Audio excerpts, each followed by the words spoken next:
उपमुख्यमंत्री अजित पवार यांचे पुत्र पार्थ पवार यांच्या अमेडिया कंपनीकडून झालेल्या मुंडव्यातील जमीन गैरव्यवहार घोटाळा प्रकरणी बावधनमध्ये गुन्हा दाखल होता।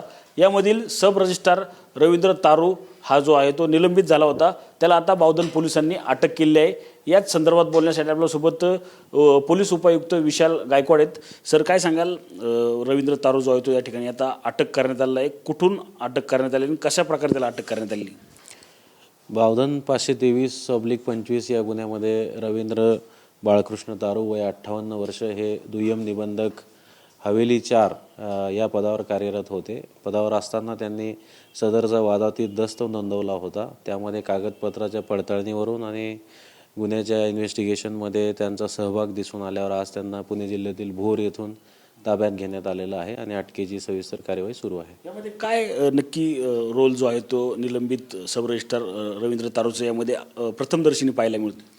प्रथमदर्शनी प्राप्त कागदपत्रावरून ही जी सेल डीड आहे, रजिस्ट्रेशन डॉक्युमेंट्सचं रजिस्ट्रेशन त्यांनी केलेलं आहे आणि त्यामध्ये अनियमितता दिसून आल्यामुळे त्यांना आज ताब्यात घेण्यात आलेलं आहे। सर, काही दिवसापूर्वी शीतल तेजवानीला पुणे पोलिसांनी जी आहे ती अटक केली आहे।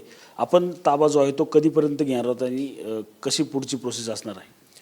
शीतल तेजवानी यांच्या बाबतीमध्ये बावधन ज्युरिस्डिक्शनचं जे मान्य न्यायालय आहे तेथून प्रोडक्शन वॉरंट, ट्रान्सफर वॉरंट हे प्राप्त केलेलं आहे। पुण्यातील गुन्ह्यातील PCR संपल्यानंतर त्यांना आमच्या गुन्ह्यात वर्ग करून घेण्यात येईल। नक्कीच आपण पाहिलं तर या गुन्ह्यामध्ये शीतल तेजवानीला देखील काही दिवसातच पिंपरी पोलीस जे आहे ते आता वर्ग करणार आहे। त्याआधी हा निलंबित सब रजिस्ट्रार रवींद्र तारू जो आहे तो त्याला बावधन पोलिसांकडून आज दुपारी जे आहे ते भोरमधून अटक करण्यात आलेलं आपल्याला एकूणच पाहायला मिळत आहे। कॅमेरामॅन विशालसह मी रणजित जाधव, TV9 मराठी, पिंपरी चिंचवड।